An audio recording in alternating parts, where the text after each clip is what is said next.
His head, it wasn't like, it was fine stuff. You looked out of it. It was fine stuff. I knew Dustin Poirier was gonna win. Honestly, I really did. Like, even at the ways that I knew, God, he beat him 6 years ago. You can't do that. I don't know if it was just me, just looked flat-footed. He looked slow. He was no, but his hands were good. Though, he was hitting Poirier a lot. But it's that the kicks, his legs hurting. So if you got hammered though. Now what it is, because he beat Poirier 6 years ago, I don't think he did what he should have done. He was choosing flat foot, just like just countering. Which means, imagine what would have happened to him if he really did fight Masvidal. He got killed, man. Masvidal will kill him. You see, Masvidal will kill most people in a straight brawl, or wrestling is where wrestling is his weak point. Alright, Shalom, this is the I.S.U.P.K Wednesday law class. Also, remember, check out Commanding General YAHANNA's radio show, which is Monday, 2 a.m. Also, check out the classes in the States, which is Monday through Friday, which is midnight UK time. So most people are on furlough at the moment in the UK. So if you're awake, they'll start midnight and whatnot. Also, we have classes here in the UK. Monday, the history class. Tuesday, the brotherhood class. Wednesday, the law class. Thursday, the scripture breakdown class. That's right. Friday, on the ends. And Saturday, the Sabbath service. And them classes, Monday, Wednesday, Thursday is here in the school, 7 p.m. Till 9, which is 394 Lodge Road, B18, 5PW. Also, the Tuesday class, which is the London class, which is online. And we also have the radio show here. So any articles or stories that you come across, or stories that that you think or that you want us to go into, just bring them out and email them to us. Or tag us in them on Facebook or whatever, and then Lord Allah will go over them.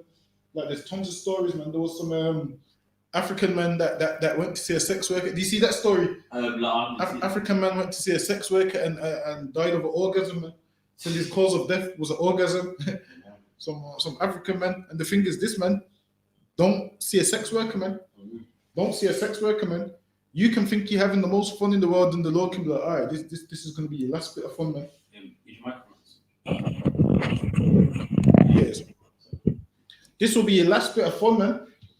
This man went to go see some sex worker and ended up dead, man. And the people in the comments can't see that, well, maybe he shouldn't have seen a sex worker.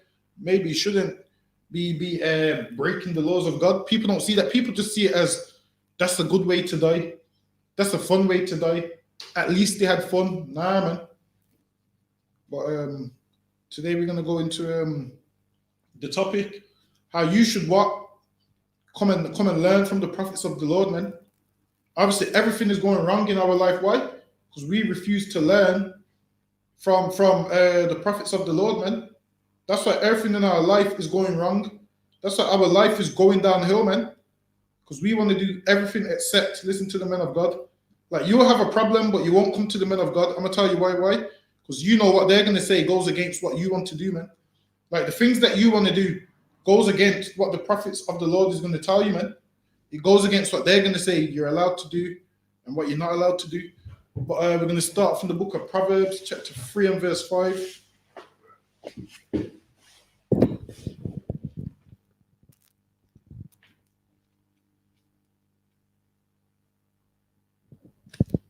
And also, any questions, just type them in and we'll get to them. All right. Proverbs 3 and 5.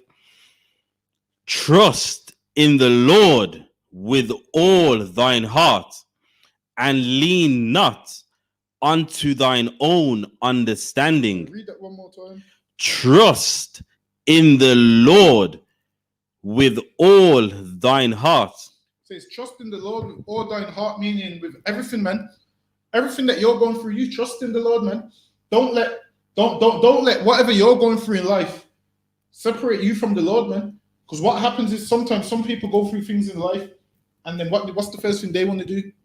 Leave the truth, man. Stop serving the Lord. Trust in the Lord with everything. Like, trust whatever you're going through.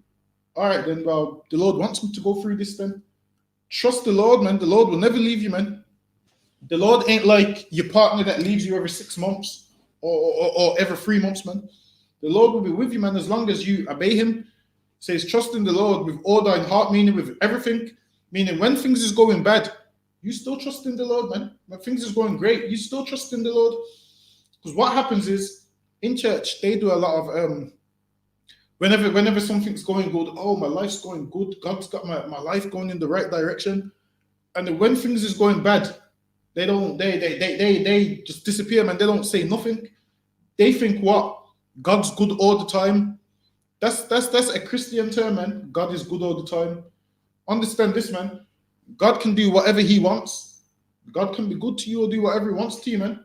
But you must trust all the time and understand, you know what I'm going through is of the Lord, and the Lord wants me to be going through this. Now, there's certain things you go through where you're going through it. Why? Because you're doing all the wrong things. Now, there's certain things that people put themselves through. Like, for instance, you smoke for what? All these years and get cancer. There's some things that you put yourself through. There's some things that you can help, and there's some things that you can't help. Like you eating all these food that gives you high blood pressure. That's something that you could help, man. You could lower your blood pressure. Like, you go to your doctor and your doctor will tell you, do this and it will lower your blood pressure. Do this diet, eat this, eat that. Now, obviously, if you don't listen, what's going to happen? You're going to harm yourself, man. So there's some things that you can help and there's some things that you can't help. Go ahead. And lean not unto thine own understanding. And your own understanding is what? You not listening to the counsel of the Lord. You not listening to the men of the Lord. You just thinking, you know what? Your own understanding is, you know what? I've lost my job, so I'm going to go and sell drugs. Your own understanding is, all right, I need to make some money, so let me sell drugs and get that money. That's your own understanding. Your own understanding is you not having a clue. You just doing what comes to your mind, man. Not realizing your mind is what? That's the Satan in your thoughts telling you to do half these things, man. And then you go and carry it out. You ain't supposed to lean to your own understanding. Whenever you think you must do something, you ask the prophets of God, man, should I do this? Should I do that? And then they will instruct you. They will let you know, do this, do A or do B. They'll let you know, man. But when you lean to your own understanding, you put yourself in situations that you could have avoided. You put yourself in problems that could have been avoided. Go ahead. Verse 6.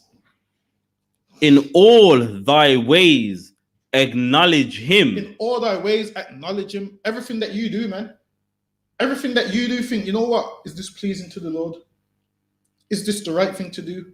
Is this the wrong thing to do? Think before you do it, man.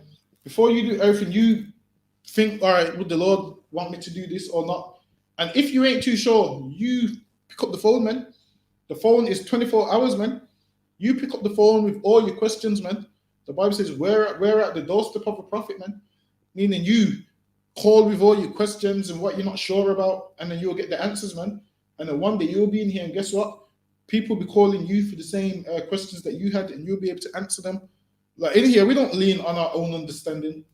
We go through this Bible, man, and we use the counsel of the Lord and these records and these wide sayings from Ecclesiastes and from Proverbs and Ecclesiasticus and the wisdom of Solomon and so forth.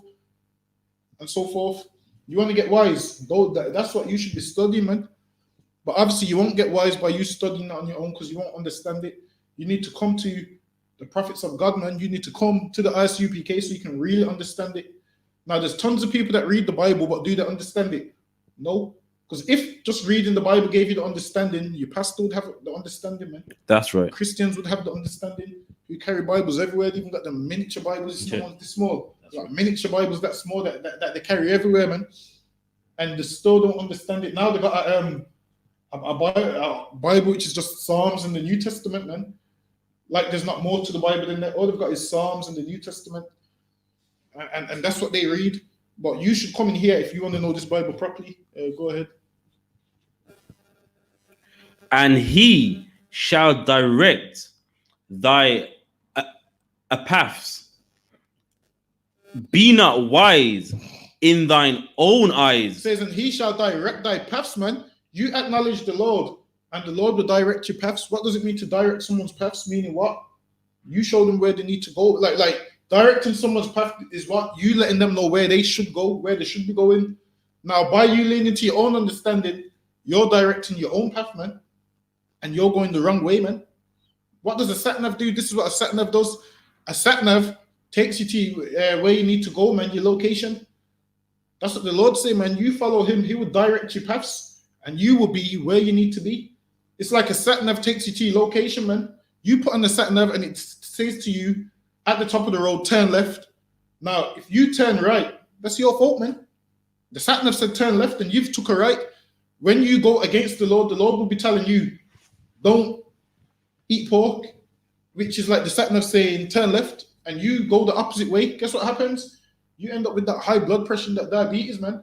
That's your own fault, man, because you ain't following the instructions. You ain't following what the manual says. The manual says don't do one thing. Like, you can't expect good if you're doing the wrong thing, man. Like, if you're following a sat-nav, you can't expect to end up at your destination if you ain't listening to it, man. If the sat-nav saying go straight and you take a left, then you ain't going to end up where you're trying to go, man. It's pivotal that you follow instructions, and the Lord's laid down instructions in this Bible for us to follow. That's right. And we're supposed to follow them. And if you don't follow them, then you're going to end up somewhere where you ain't supposed to end up, man. Now, I don't know where that is. It's like you not following your sat-nav. Where are you going to end up if you don't follow the sat-nav? Who knows, man? You probably end up off-road somewhere, man. Who knows? There's instructions for a reason. Go ahead. Be not wise in thine own eyes. And most people are wise in their own eyes, meaning you're going through something, and what do most people do? Let me just smoke weed because it what calms my nerves. That's you being wise in your own eyes. You know what? I'll just smoke this weed because it calms my nerves. Understand this, man. You smoking that weed, it don't calm your nerves, man. That's just you giving into your lust, man. You're finding any excuse to go back to what you used to be, any excuse to do the opposite what the Lord says. You being wise in your own eyes, meaning what it is, it's not wise, but to you it's wise. Now, to a wise man, he will see what you're doing isn't wise, but to you, that's what being wise is. Like, there's plenty of things that our family members do. Like they think celebrating Christmas is wise, man. They think getting wrapping paper, getting all these presents, getting all these Easter eggs, and the crazy thing is, man, they got Easter coming up soon, and guess what? None of them have spoke about it. You know why? Because they're all scared to death of the coronavirus, man. They're all scared of the new strain of the COVID virus, the new strain where they said it's worse than the first one. They said that England is one of the worst countries for it. Now, before, what Esau used to do is blame third world countries and look at those people, like those people are riddled with disease and they're horrible. And that's why when you fill out any form, they ask you about have you ever been medication from another country and whatnot, so forth. When you fill out all them forms, they ask you all the questions because they look at people from third world countries like, oh, they're horrible, they're disgusting. Meanwhile, England is one of the worst countries for the coronavirus. England is on the list along with countries like South Africa now. Now, South Africa is a dirty country. Now, England's on that same list, man. On that list so much that other countries have banned English people from even traveling. Banned English people from traveling abroad. Why? Because of the coronavirus, man. And the cases that have down here. Now they said England's death toll has reached over 100,000. That's what they said the other day. England's death toll has reached over 100,000. The other day there was this Edomite couple, man. They rearranged the ward for them. Like, both of them was dying of the coronavirus, and they put their beds side by side. They let these devils listen to their favorite songs. Why? Because they was about to die, man. Because they was about to die, they let them listen to their favorite songs. Now, England knows what black people go through, man. Now, them being scared of the coronavirus, they know what black people go through every time we see the police, man. Like, we see the police as a virus. Why? Because they like to attack black people, man. Now, Esau knows what we go through. That's right. They know exactly what we go through now. They're scared, how we were scared, and so forth. And then now the police are doing what? Issuing all these fines. 800. If you caught at a party or whatever, £800 fine. Like, before, you could just shut your door. Now they saw it in half, man. They sold the door off to get the people out, man. Even today in the House of Parliament speech with Priti Patel, the East Indian woman, she done a House of Parliament speech, and she was saying that basically they're gonna have more police at airports, more police on the train, asking people where they're going. If you ain't got a letter to say why you're out, you're gonna be fined. And then now they've extended the lockdown to March, the 8th of March. So they're gonna review it the 22nd of February, and then it's going to last till the 8th of March. But what most people think is, oh yeah, the 8th of March, I'm going to go to a bar and a restaurant. Nah, man, it ain't that. After the 8th of March, only certain things were open, but bars and restaurants, they said they ain't likely coming back to what, the summer or September. So all you people that think you're going to a bar, think you're going to a club, you ain't going to no club, man, until probably 2022, if you're lucky. At this rate, you ain't going to no club, man. But, go ahead. Fear the Lord and depart from evil. Fearing the Lord will have you depart from evil, man.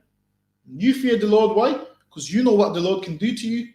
You know how he can punish you. You know how he can destroy you. So you should fear the Lord, man, and depart from evil, man. Fear the Lord. You see anything that goes against the Lord, you be like, I ain't doing that, because I know how the Lord can come down on me, man. I want to stay in his good books. I want to stay on the right side of him, man. I don't want to cross him. Go ahead. Verse 8.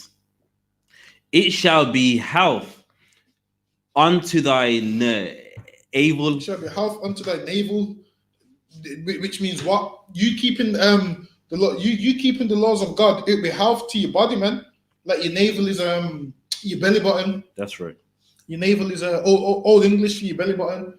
But what you keeping the laws of God, man, will bring health to your body, man. Meaning what? If you ain't smoking weed, man, you're gonna have what? Your body's gonna function the way it's supposed to function. If you ain't doing anything that destroys your body's gonna function the way it's supposed to function. Now, when you look at most our people now, they're old way before the time, man.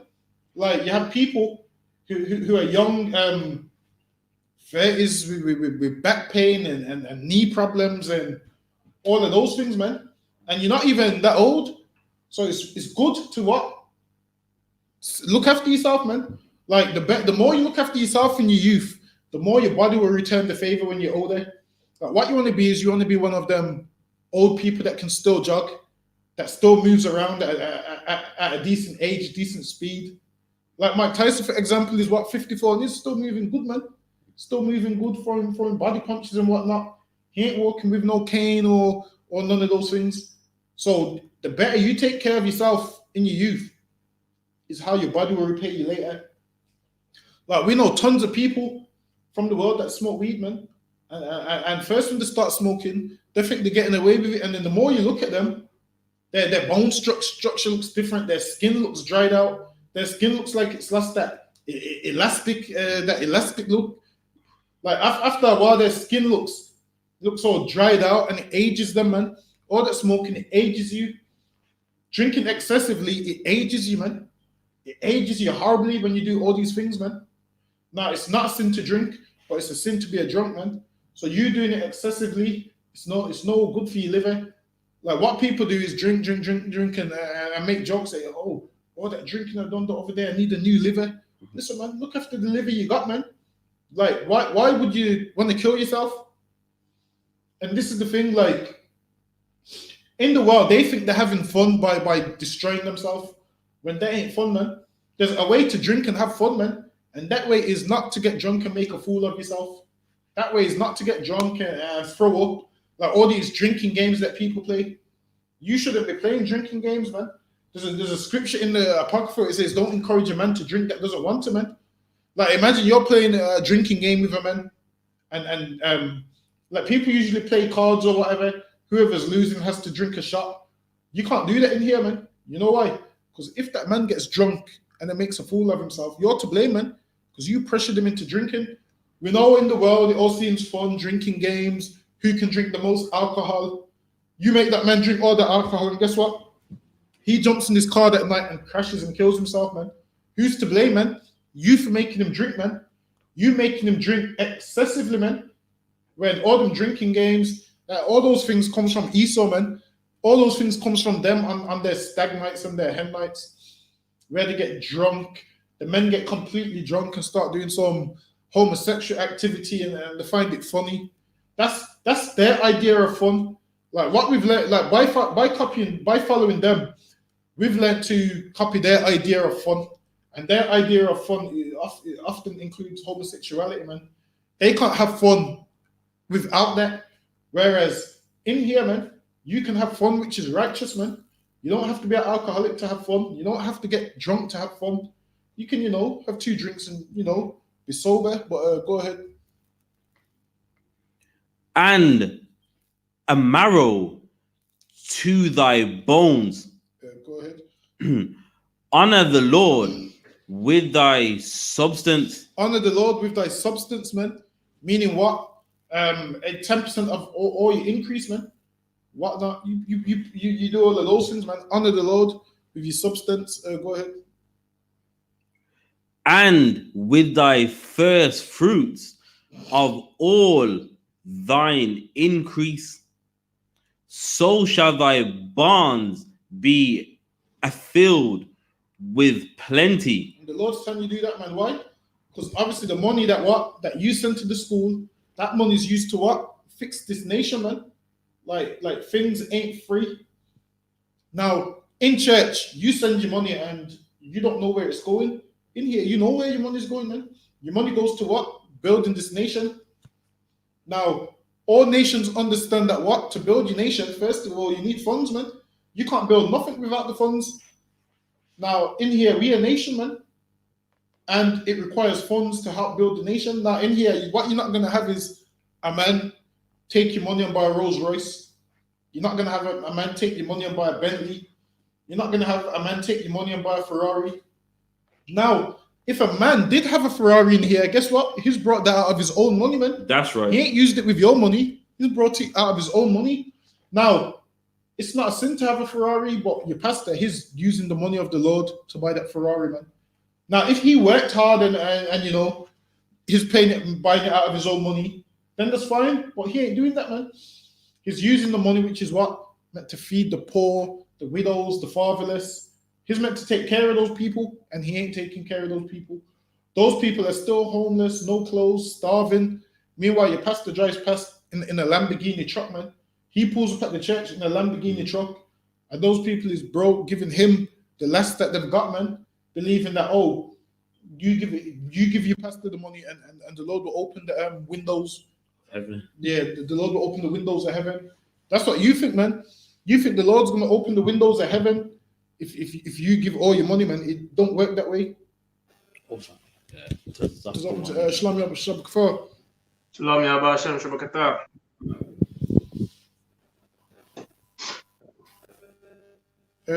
Go ahead. And thy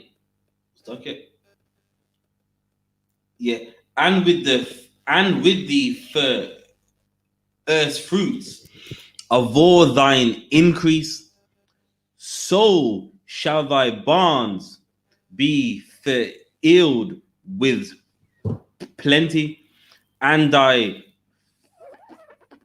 presses shall burst out with new wine. There you go, man. You do what the Lord requires, man, and you'll be good, man. Now in church, they pull these on you and say, just give me the money and whatnot. And the thing is, you see them using the money on themselves. Your pastor comes around with that collection plate, man, and he's looking at everyone to see who's put what on there, man. He looks at your hand to see, all right, then, was that a £5 note or a £20 note, man? The pastor don't want the £5 notes, man. He wants them £20 notes. That's right. They come around with that collection plate and so forth and tell you, you bless me, God will bless you, all of that stuff, man. And you're thinking this man's a man of God. Meanwhile, he's using your money to drive around in Lamborghini trucks. And now your pastor that you've gave all your money to during lockdown, he's in his house with everything, man. He's got everything in his house, comfortable sofa. He's got a garage. He's got food all in his kitchen off of your money, man. Meanwhile, during lockdown, guess what? You ain't got no food for your kids, man. You got no food for your kids. So now you have to rely on that little grant they're giving out and whatnot, or you have to go to the school to collect meals because that's what they're doing now. You have to do that. Meanwhile, your pastor, he's at home, man. Best of everything fresh, man. Meanwhile, that's how we should be living. Go ahead. So okay, to our point and get me Ecclesiasticus chapter 6 and verse 31. Slakia, 6 and 31, do you say? Yeah, 6:31. Right. I'm gonna put it in here. One of these.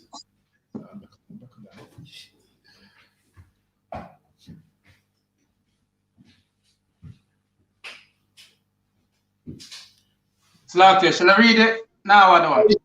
Yeah, go ahead. You can read it now. God. Ecclesiasticus chapter 6, verse 31. Thou shalt put her, 32. Khan 32. My son, if thou wilt, thou shalt be taught. And if thou wilt apply thy mind, thou shalt be prudent. That's the thing, man. We need to be taught, man. We need to listen. We need to listen and understand and not want to get angry so quick. Like when we're at camp, you be saying to brothers, yo, don't be interracial marriage. And the first thing they want to do is get angry, man. They should at least ask why. Now, if they ask people ask why, like ask questions, man, before you get angry. Sometimes you're getting angry and you don't even know that we're here to help, man. Right. People get mad at us all the time. People on the Facebook comments getting mad at us all the time. Listen, man. A wise man would listen and understand what we're saying first, man. Like if you think we're wrong and you think you're right, listen to what we're saying, and then you can have your point, man. And then we'll listen to what you're saying, and then we'll see, then we'll decide from there. But if you're gonna get angry and say F us and you're gonna do what you want, listen, we ain't gonna get nowhere, man. And that's what a lot of people do. A lot of people get angry before they even heard the cause, before they even know what's going on. Apply your mind, man, and be prudent, meaning what? Sit down and listen sometimes. Like, now, first when we heard the truth, we didn't agree first when we first heard. We had tons of things to say, nah, I don't believe that. We was like, I don't believe that. First when we heard reincarnation, we was like, nah, I don't believe that. Why? Because of the Christian church, man. The Christian church had us believe that what? You die and go to heaven.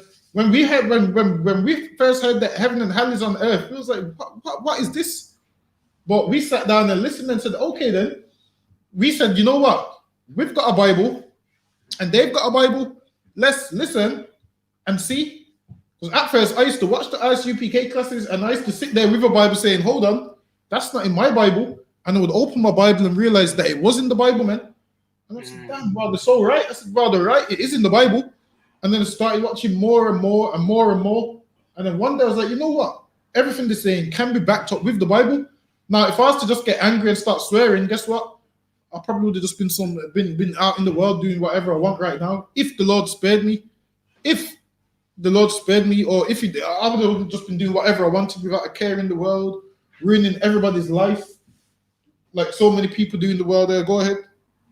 Khan, verse 33. If thou love to hear, thou shalt receive understanding. If what? Salakia. If thou love to hear, thou shalt receive understanding. If thou love to hear, thou shalt receive understanding, man. Meaning what? If you love to listen, you will get understanding. Why? Because you're listening to what people say, man. Meaning you're listening to the whole cause, you'll receive understanding, man. Half the time, when your sister calls you to go beat someone up for us, beat up some male for her, you just go there angry. If you listen to the whole story, man, you understand she's probably in the wrong, man. Which is often the case. That's right. Which is often the case, man. You'll have family members that say, "Oh, such and such, can you beat him up for me?" That's what you used to say when you're younger, and you just used to go and do it, man. Now, if you heard the whole story, you'd receive understanding. I'm like, you know what? You was in the wrong. I think you should blah blah blah blah blah. It's like with your mother and father. You instantly take your mother's side until you become a grown man. Until you become a grown man, and then you have a woman, and then you realize, you know what? My father was so right, because you then turn into your father, man. Like the same things that he was going through, you start to see. You start to see these things now and so forth. And I'm not on about no women in the truth, because women in the truth don't stress out their husbands, man. Women in the truth understand what a good wife is. Man in the truth understands what a good husband is. But out there in the world, man, when you're in the world and you get with a woman, you realize, you know what? My mom, the same spirit on this woman is the one that my mom has, and I see why my dad left. You start to see certain things. You kind of see, you know what? I see why my dad didn't put up with her. Because why? You can't put up with that woman you're with now. And then guess what's going to happen? Your children are going to hate you until they go through the same thing. And then you realize, you know what? My mom was the problem. She's the loudmouth one. She's this, she's that. Just listen and you will get understanding of everything. Go ahead. Come on. And if thou bow thine ear, thou shalt be wise. Listen and don't just listen. Take it in also, man. What the wise words that you hear, understand it, man. Take it in. Carry it out, man. Don't just listen just to listen.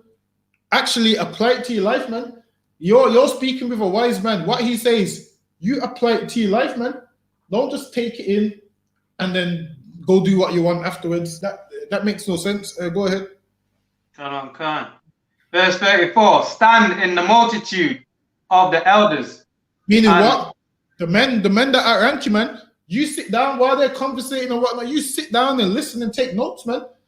You see them breaking down precepts. You sit down and take notes. You ask you questions. You be like, oh, so what does that mean? What does this mean? You listen, man. You look at how they roll. Look at how they communicate and be like, damn, that's how I want to be. The only way you're going to know is by what? You being in the multitude of elders, man. You being in the multitude of what? Wise men who outrank you and so forth. You listen to them and see how they do things. And you ask them like, sir, in this situation, what would you do in this situation? Because like now, the way how we view things, and then when we ask Captain Mashak breaks it all the way down, man. And you're like, oh, I get it now. Like they put it in a different perspective for you, man. You've seen underends. You've seen underends when Captain Mashak's dropping jewels.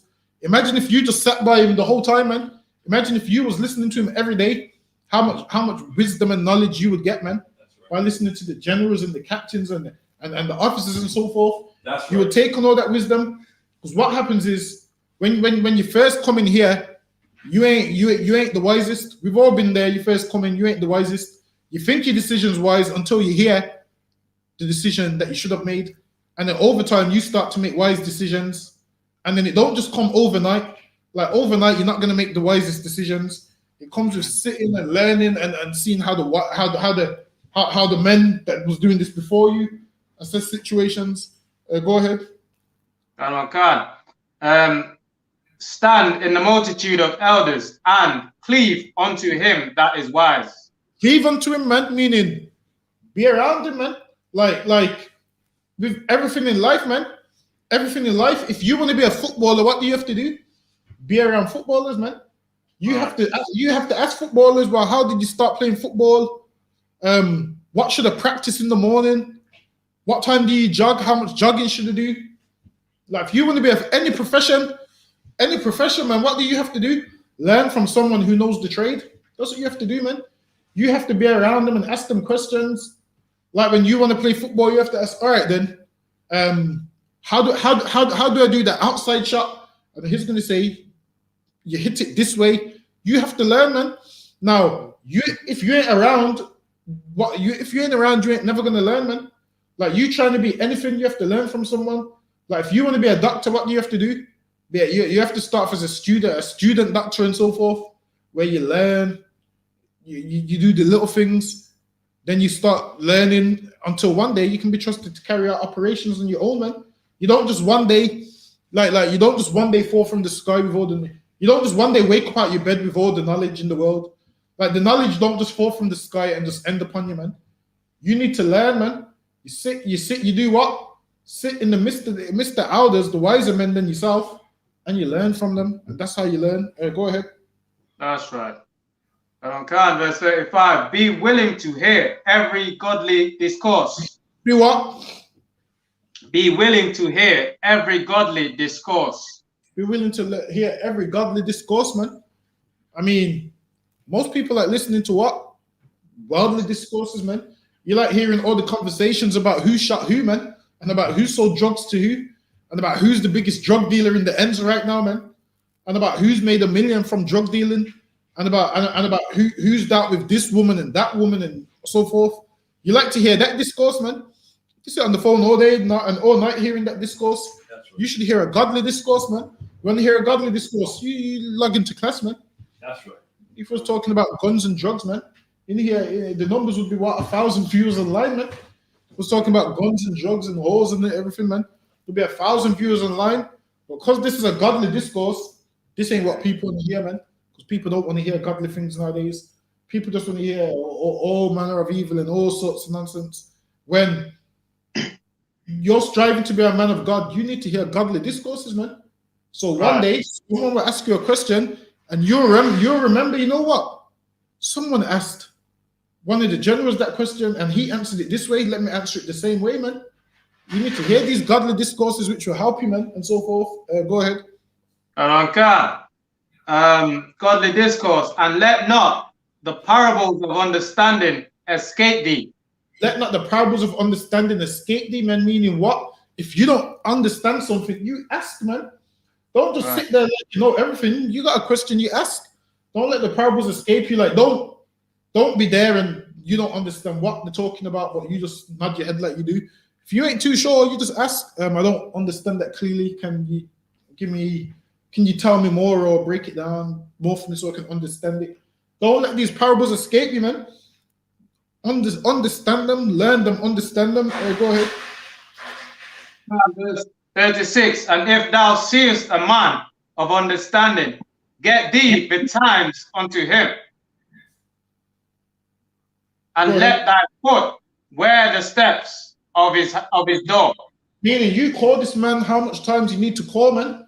Let your foot wear the steps of his door, meaning wherever he is, man, you need counsel, you pick up the phone, man. You're not sure if it's lawful to eat something, you pick up the phone, man. Can we eat this? Pick up the phone and ask, man. Can I do this? You pick up the phone and ask. Can I go there? You pick up the phone and ask. Like if you're not sure if something's unlawful, you pick up the phone and ask, man. It says wear the steps of his door, man. Meaning you go sit at his foot and learn and learn and learn, man. Learn as much as you can. Now, Satan will have you say, you know what? Let me not ask him that question because it sounds stupid. No question's stupid, man. No question is too small, man.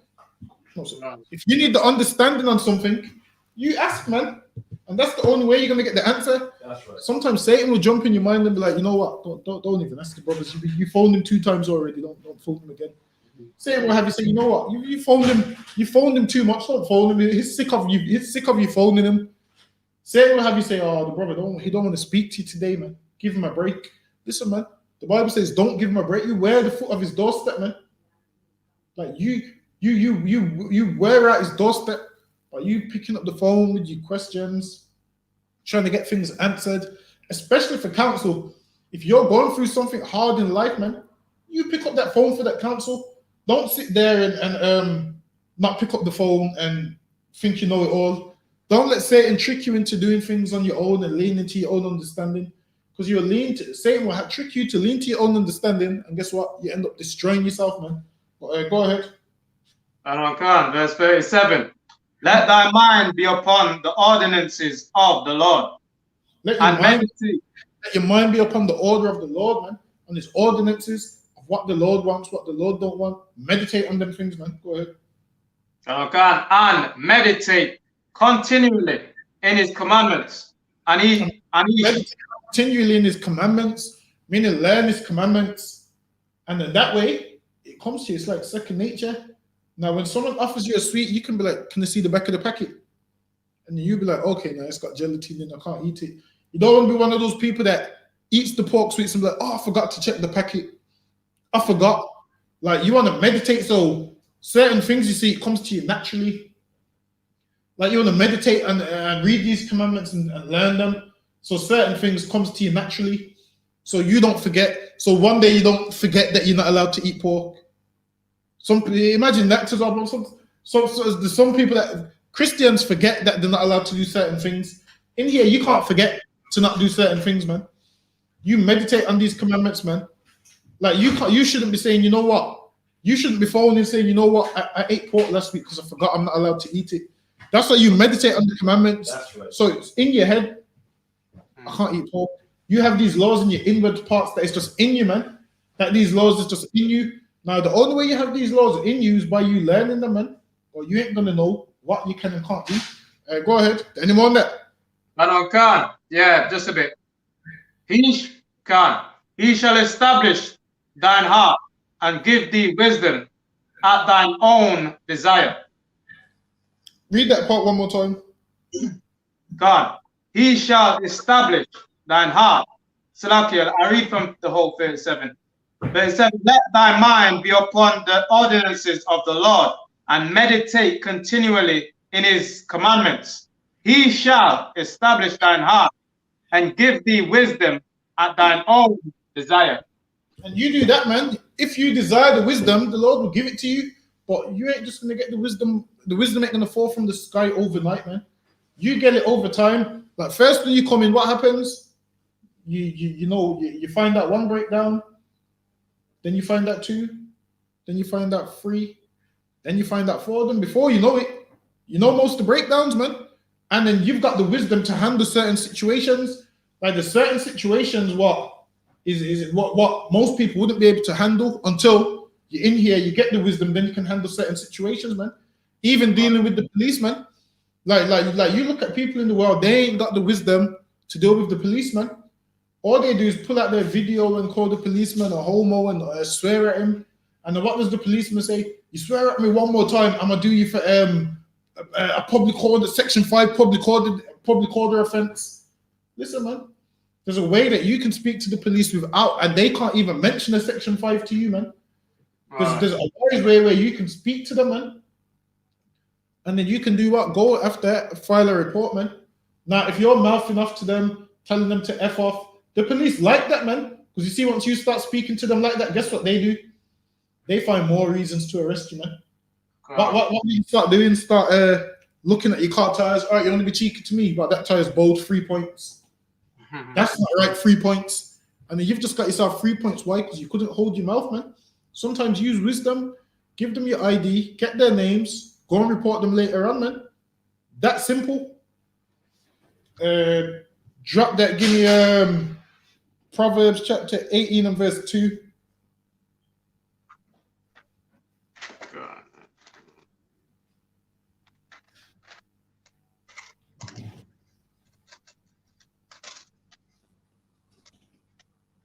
Proverbs chapter 18, verse 2. A fool has no delight in understanding. Listen, a fool have no delight in understanding, meaning what? A fool don't want to hear it, man. He don't want to hear nothing to do with righteousness, no understanding. He just wants to prove his point. That's all a fool wants to do, is just run his mouth and prove his point, man. Read that one more time. And Slakia, though, and his point more time, what he's trying to prove is of no significance whatsoever, man. Right, exactly. Right. He's just ranting on, and you're waiting for the punchline. You're waiting for like, all right, then. So what's the reason behind all this rant? And they never get to their point, man. But I'll read it from the top. A fool has no delight in understanding, but that his heart may discover itself. Meaning what? All this man wants to do, he don't want to listen to no understanding. He just wants to express his opinion. That's what that means, man. This man just wants to come and give you his opinion. And that's often the case, man. You be doing whatever, breaking down the scriptures at camp, and someone that don't want to listen, they come up halfway through the conversation and they just want to express their opinion. They just want to be heard and so forth. They just want to be heard. Like Rastafarians, they just want to be heard, man. They say you're not even, this is what they say to us. That's not even the real Bible. You're reading the Maccabees Bible. They say the real Bible is the Maccabees Bible. I'm saying, all right then. So the whole Bible is called the Maccabees Bible. They say yes. Rastafarians ain't got no understanding, man. It's like these tales has been passed down from one Rasta to another Rasta to another Rasta. Like the Rasta that passed it down, he was high. That passed it down to another Rasta that was more high, to another one that was more high, and that's how it goes, man. They keep passing it down. That's an old Rasta one, the Maccabees Bible. This is what they say to you. Have you heard of the Maccabees Bible? God. I'm saying you're on about the book of Maccabees. I'm like, you're on about the book of Maccabees. I'm on about the brothers, the book of Maccabees. And they say, no, the whole Bible was called the book of Maccabees. One of them was telling me that in the original Bible, it tells you about the free bees that are going to ruin that the earth's going to end with. I was like, all right then. So who's the free bees? He goes that it was Bush. What's the other one? Blair and someone else. I was like, all right then. So what Bible did you see that in? So in the original Bible. I said, so have you got a copy of this original Bible? No. Listen, man, no, listen to them. It's all nonsense, man. All of this, the original Bible. Listen, man. What we have is the original Bible, man. We That's can read right. the Hebrew, man. That's right. People try and make things more complicated than it needs to be, telling you all these things and all this nonsense. Go ahead, you say something. Yeah, just to add on to that, it was about 6 years ago. It was the first lectures we did. So once it was done, you know, for those that was watching it, they had the chance to, you know, ask anything. And one Rastaman, it wasn't making a point, like it's going on, and I'm trying to be nice. I'm like, well, come on, what's the point? Don't rush him, brother. Don't rush him, brother. And then at the end of it, had no point. Right. There was nothing that goes, okay, that's why you said that. I was like, I didn't know what to say. And So- that's it, man. It's a fool right there. Just wants to discover himself, just wants to hear himself. That's it. Salaki, was that at the camp? At one camp? Was that one of the camps? This was at the lecture. This was at one of the first lectures. I remember the brother just kept going on and on and on. And every time, like, he doesn't have a point, but he just wants to argue. And then afterwards, you'd see him outside, angry, smoking a cigarette. Remember when he was outside? Afterwards, he was angry, smoking a cigarette. And this is the thing, man. Just listen. Even there's things that he agrees with in the Bible, but just because it's the UPK, he tries to disagree with it. He tries to disagree with it because why he wants to hear himself. Like, believe it or not, man, people see you doing the work of the Lord in here, and they're jealous of you, man. They didn't care about the microphone before, but now they want a microphone. That's Now they want a microphone.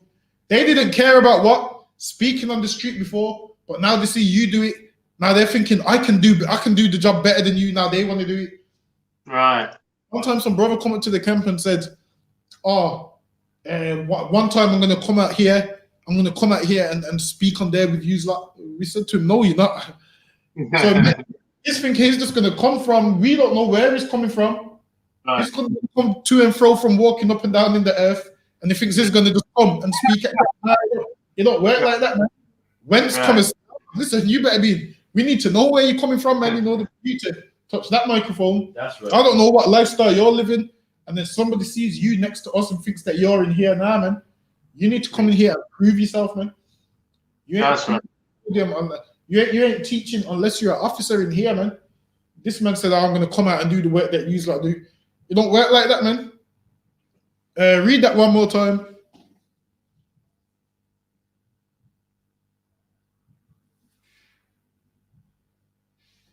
Go ahead to top on. Is it froze? Yeah, that's frozen. Yeah, I think it's froze. No sweat. Where was it? Now you can drop that. You can go straight to Ecclesiastes chapter 5, verse 1.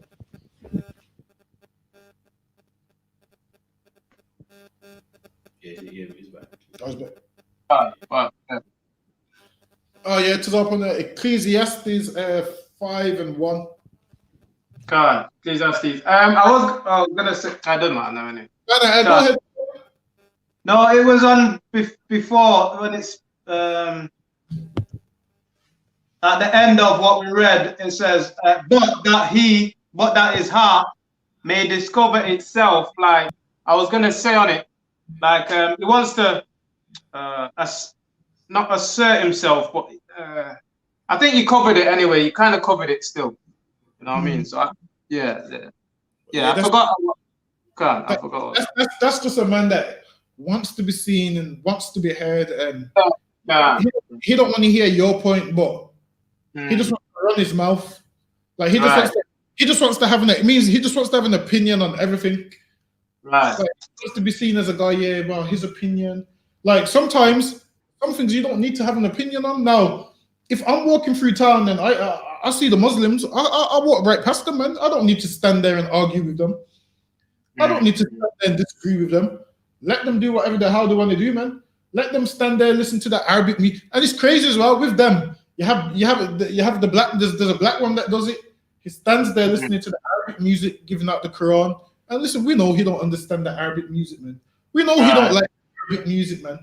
He's listening to music that deep down he can't stand. And the thing is this: a black man becomes a Muslim, and he starts thinking he's an Arab. Imagine a black man listening to Arab music in the car, man. Imagine that, a black man listening to Arab music all day in the car.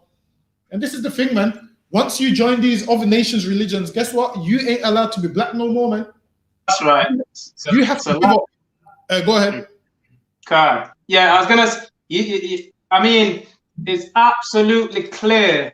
You just become a slave and subservient to their doctrine, to their way of life, man, to their whatever they do, man, to their false idols, man. You just become a subservient to them. Because just like you said, like who would want to listen to? What nation turns around and listen to anything that any Arab music, man? Right, but exactly. when you become that now, that they want to listen to everything of ours, we don't listen to nothing of theirs, man, and no one else wants to. But when you become a Muslim or whatever it is, they start playing that rubbish music. It's like, how do you listen to that? Yeah, that's lucky, man. Like, black man is a Muslim, yeah, and then he starts eating different. When does a black man ever ate dates? You know, them fruits, dates. When do black men eat dates? Black men, like I guarantee you that no black man even has dates in his house. I guarantee you. Them little Muslim nonsense, whatever it is. I don't know what the hell it is. What's it supposed to be fruit? Is it supposed to be fruit? Oh, right. God. Yeah, they eat dates. Listen, which black man eats dates? None, man. Even though it's not a sin to eat them, but black men are only eating them. Why? Because you've joined some Arab religion, man, and you eat these horrible things that they eat. You become them, and over time, man, you start over time you start to dress like one and everything, man. You start to dress like one, and then you try and put the twang on your accent to make you sound like you're a foreigner. Listen, man, we know you got good English, man. We know you got good English, man. You was born here, man. Now you're trying to speak like an Arab. Where they do that, you know what it sounds like? They're spitting when they say the R. Where they put that phlegm at the start of the words, man. Listen, man, we know you, man.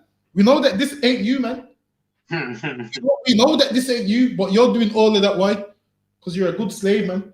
That wants to be somebody who the Lord told you not to be, man. Put that phlegm at the start of every word, man. Like every word that begins with a H or whatnot, you put that phlegm there. Like when they're meant to use it, like say for instance, when Asians talk, the word is peri sauce. Asians say peli sauce. You got black men saying peli now. Listen, man, you sound stupid, man. You're not an Arab. You're never gonna be an Arab. They don't respect you. They don't love you. They're never gonna give their daughter to you. Listen, man, just come home and be who you're supposed to be instead of trying to be an Arab, man. Go ahead. God. Salakio, Ecclesiastes 5:1. 5:1. God. And yeah, they're the best Arabs, man. For some reason, they're the best Arab. You know what I mean? And they're trying to be over and above the Arabs, man. It's madness. And then guess what happens as well? Every time these real Muslims will come out and say to black Muslims, he ain't a proper Muslim. They're always they'll come out and say to black people, he ain't a proper Muslim. You see all these rappers that are Muslim, man, you know what they do? They do all this rap, but guess what? They got naked women in the videos, man. They got alcohol in the videos. I thought Muslims couldn't drink. So why you got bottles of AU vodka and Ciroc? That's right. You Muslims can't drink. You give them bottles to us because we can drink, man. We can drink, man. It's lawful for us to drink, man. So you can give them bottles to us, then I bet you won't do that. That's right. Really, you ain't a Muslim. You just while it's saying that you're a Muslim, it's a trend. Like nice, it's a fashion. So it sounds cool. it sounds cool. I say I'm a Muslim. I mean, you can't say you're a Christian because everyone would assume you're gay. So most people ain't gonna say they're a Christian, man. Like in jail, if you go to jail and you want people to think you're somewhat hard, you say I'm a Muslim. And obviously you can't say you're a Christian. Why? Because saying you're a Christian sounds like the softest thing in the world, man. So you can't say you're a Christian. How about this, man? You say I'm in the I.S.U.P.K. Yo, that's the hardest thing in the world, man. That's right. You say, yo, I'm in the I.S.U.P.K. It's harder than Christianity, harder than Islam, man. People see us and get afraid, man. Like people see us and people think they're gonna. People think they've seen the death angel when they see us, man. That's right. And think this is their last day, man. People think this is their last day on earth, and always say shalom, and they're like, "Oh, so you're not here to take my soul?" They're looking at us like, "You're here to take my soul." This is their free boss, man. See us walking through town, everyone moves side to side, man. So, but go ahead. That's right. Ecclesiastes chapter 5, verse 1. Keep thy foot when thou goest to the house of God. Keep thy foot when thou goest to the house of God, man. Meaning what? This is black man talk, man. This means watch your step, man. You see when black men say, yo, watch your step, watch yourself. That's what it means, man. When you're going to the house of the Lord, man, you watch your step, man. Now the house of the Lord is what? Every I.S.U.P.K. building, man. You watch your step, man. Don't be running your mouth. You listen, man. Don't be running your mouth, Go ahead. Keep thou foot when thou goest to the house of God, and be more ready to hear than to give. And be more ready to hear. Be more ready to hear, man. Meaning, listen, man, before you speak. Sometimes listening is key. Like, pay attention, man. And one thing in the I.S.U.P.K, listen, man, it gives you confidence, man, and it teaches you to listen. In the I.S.U.P.K, it teaches you to listen, man. It helps you with all aspects of your life. Everything you do in life, it helps you with it. Right. Your hearing becomes better. When people are speaking, you hear keywords, whereas things that you would have usually skipped over, you come here and listen. It teaches you how to cut people, man. Teaches you all of those things. Be ready to listen. But what happens? Most people don't want to listen. Go ahead. Be more ready to hear than to give the sacrifice of fools. Than to give the sacrifice of fools, man. And the reason you're giving the sacrifice is why? It's probably because you didn't listen in the first place, man. If you just listened, man, you wouldn't have to be giving a full sacrifice, man. The thing is this. You're giving a sacrifice, why? Because chances are you done something wrong back then. Give me 1 Samuel 15 and 22. Instead of giving the fools of sacrifice, this is what you do. Shall I finish that off? Or? Yeah, you can. Finish that one off.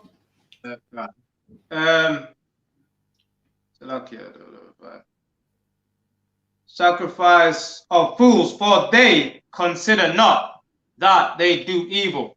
And listen, man, a man that comes to the house of the Lord and runs up his mouth and starts swearing and cursing and starts saying, well, your God, I don't want to follow your God. And listen, that's what everyone says. If that's the truth, I don't want to follow your God. That's what they're saying. And when they say that, they think that's hurting us. How does that hurt me, man? You're hurting yourself, man. You're being a fool, making statements. Before you make statements like that, at least consider what we're saying could be true, man. At least consider what we're saying could be true. Now, the reason we talk all this, the reason why we disown other religions, Christianity, Islam, why? Because we've done the research, man, and proved them false. We've proved them false, man. We've proved the Rastafarian religion's false. We've proved Hinduism false. We've proved Sikhism false. We've proved all these religions false. That you die and you become a rat. You die and you become a rat. So they're taking care of rats in the temple now. We laugh at those. Those things is foolishness, man. Imagine your loved one was a human and they died and became a rat, man. Imagine that, man. They died and became a rat, and you believe, and people actually believe that the rats in the temple is. The thing is this, man. Them Sikhs, when they was alive, they didn't even go to the temple because they didn't care about their religion anyway. So now they're a rat. Now you think they've gone to the. Come on, man. It don't make no sense. When you die, you become a rat or you become an animal. In one of their religions, they say when you die, you become a tree. There's one of them to say, depending on how good you was, you become a tree. And who did they get that from? One of them, from Guru Nanak, one of them silly idiots to look up to, from Guru Nanak or someone. And then now they believe in a God with 11 heads and 11 arms and so forth. They believe in all these things, bearing in mind they've never seen nothing that looks like this. They've never seen nothing that looks like this. They just draw pictures one day. Put it this way, they are good artists, I'll give them that. They're good artists, and to draw a man with 11 arms and 10 heads, that's a good artist, man. Takes a good artist to do things, man. And they believe that these things. And also another thing as well. Over there, the children with disabilities, they worship them like the gods. There's some little boy with some little boy with a big head that can hardly walk. They worship him as a god, man. They worship something that's inferior to themselves. They worship him as a god and come to him and pray to him. Go ahead. Black, you're the one, if I may, man. Yeah, when you look into it deeper, like you're saying there, it's like how can I put it? The things that are when we say Bafam are dyslexic, or not dyslexic, deformed, man.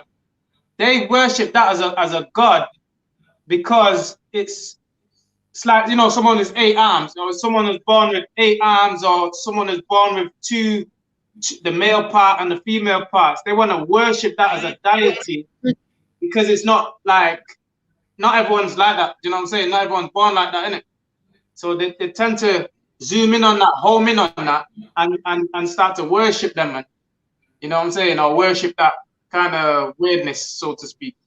Where the Lord is against that. If you're born like with a weirdness like that, you can't come in the temple. You know what I'm saying? Mm-hmm. If I'm making sense. I'm trying to make sense, but yeah. Don't worry, I get what you mean. Meanwhile, them, they worship that one of them was 2 foot and they was worshiping him, man. And that comes from what? That comes from these other nations not having the wisdom of the Lord, man. That's exactly. All it comes down to is they don't have the wisdom of the Lord. So once they see something's a little different, they worship it, man. Mm-hmm.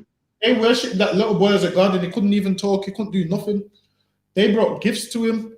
I can't remember what his name was. They was worshiping him. And listen, I'm watching the program. I'm laughing, man. I'm laughing. I'm saying, look how big his head is, man. I'm laughing. And they're worshiping it as a god. And listen, man, listen to Zarpuan. I could go there and turn that little boy upside down and show them that he ain't no god, man. Right. Yeah, and throw him across the room and show them he ain't no god, man. But they worship God. And I'm so glad black people ain't that silly to believe that nonsense. Right. But can you imagine? Once upon a time, that's something that black people would have believed, man. Then again, they probably do believe that. I mean, they believe that they have to bring gifts to a tree, so it don't surprise me. Right. If they wouldn't call that God as well. Yeah, I think. Go ahead. So lucky. Yeah, I think to where we are in the world, in the earth today, our minds is totally gone, man. To be honest, our people are totally gone. You know what I'm saying? Because we bowing down to what, a cow? You know what I'm saying? Like the Hindus, like we want to be in everyone's religion, and we grown up like when you're young, growing up, when you hear stuff like they just throw out things out there, like we were saying before, when you die you come back as a cat or a rat or whatever the hell. Like you growing up hearing that over time, you start to think like that though. You know what I'm saying? So I think we're just messed up all together. But like when the I.S.U.P.K come out, the truth comes out, it's like, right, you start to realize, right, you know what the hell was if it was me, what the hell was I thinking? Or you might wake up someone else, man. And so it's deep, man. It's crazy. And the thing is this, everything like once you start following the Bible as it's written, you realize once you believe in Christ, you realize the simplicity which is in Christ, man. It's pretty simple. Life is pretty simple. All these other religions make life seem hard and like there's a gray area, and like you come back as a rat, you come back as a It's not that, man. Life is simple, man. You live, you do good, the Lord will reward you. Right. The Lord will punish you. You live, you die, you come back. It's that simple. But all of this, oh, you come back as a rat. It's all nonsense. But read on. And Salakia, if I may, if you are wicked, yeah, you do deserve to come back as a rat. Not that you're gonna, because we know that that's not the case. But you know what I mean. So them worshipping them in the Hindu, the rats and all that, they'll be the evil ones, you know, just off their turf. They'll be the evil ones anyway. Yeah. I mean, them worshipping the rats in the temple. I mean, what's the difference with the rats in the ghetto, man? I mean, the might as well believe the rats in the Handsworth and ask them. The rats which is eating all your food in the morning, man. The rat. Yeah. Listen, you put the cheese on the mouse trap, man. You come down, the cheese is gone, but the mouse ain't on the trap, man. What about them rats? Listen, man, must we worship them ones too? You put the cheese on there, and you put all the cheese, and what else do you put on there? Peanut butter. You put the cheese, the peanut butter. Listen, man, these rats, it seems like they don't even fall for that one no more, man. They don't fall for that one no more, man. Should we worship them rats too? Until what, they make you ill and give you diseases? Until these rats urinate and defecate on the surface and everything, and then what? You just don't get rid of them. Why? Because you worship them. Listen, man, stupid, man. Rodents ain't supposed to be in your house, man. They're filthy. They're not meant to be in your house. They're filthy. Give me. Actually, you know what? We don't even need to go First Samuel. First Samuel was just basically saying the Lord would rather you be obedient than sacrifice. Like, rather you follow what He says than have to offer a sacrifice. And I'm here. I'm in it still. Oh, you're there? All right, then go. Yeah, you can quickly read it. Then go ahead. What is it? 15 and what? 22. 22. Can. 1 Samuel chapter 15, verse 22. And Samuel said, "He has the Lord as Salakia." And Samuel said, "Has the Lord as great delight in burnt offerings and sacrifices as in obeying the voice of the Lord? Behold, to obey is better than sacrifice." The Lord would rather you obey the voice, man. Now the thing is this: a fool's gonna have to always. Back then, a fool would have had to always bring a sacrifice. You know why? Because he ain't obeying the voice of the Lord. Like, you know, you should obey the voice of the Lord, but you go and do whatever you want to do. You're gonna be forever bringing a sacrifice, man. The Lord don't really want the sacrifice. What the Lord put the sacrifice in place? Why? So you would have to give up something that you love, and it should make you say, you know what? I love this thing so much, I don't want to give it up, so I'm not going to break the law. But us being black people was like, you know what? Let me give up that one, and I'll just get the next one. We would have them lambs and goats lined up already. We'd be like, you know what? I'm going to commit this sin. Don't worry, I'll just give this lamb tomorrow. Where it's not supposed to be like that, man. It's like even with our oppressor, he puts what? Double yellow lines and threatens you with a fine so you don't park there. Black people do what? Take a picture of the ticket, take a picture of them parked in the double yellows and say, you know what? I'm just going to pay the fine. Listen, man, they ain't put it there for that reason. They put the line there so you see that you're going to get a fine and you don't park there so you don't have to depart with your money. But us as black people, we be like, you know what? I'm going to park in that line and pay the fine. And we do it to impress women, like, yo, look at me, I parked in the double yellows. Who cares about that money? I'll pay the fine. That's how we do it, man. That's how we done it with the sacrifice, saying, yo, look at me, man. All these fines, I paid all of them. Like, we don't care what we're doing was wrong. We just look at, like, you see all these fines, I paid all of them. That's how we look at it. Was there any more on that? There was, but that was it. That was the main part. All right, give me James chapter 1 and verse 19. Yeah.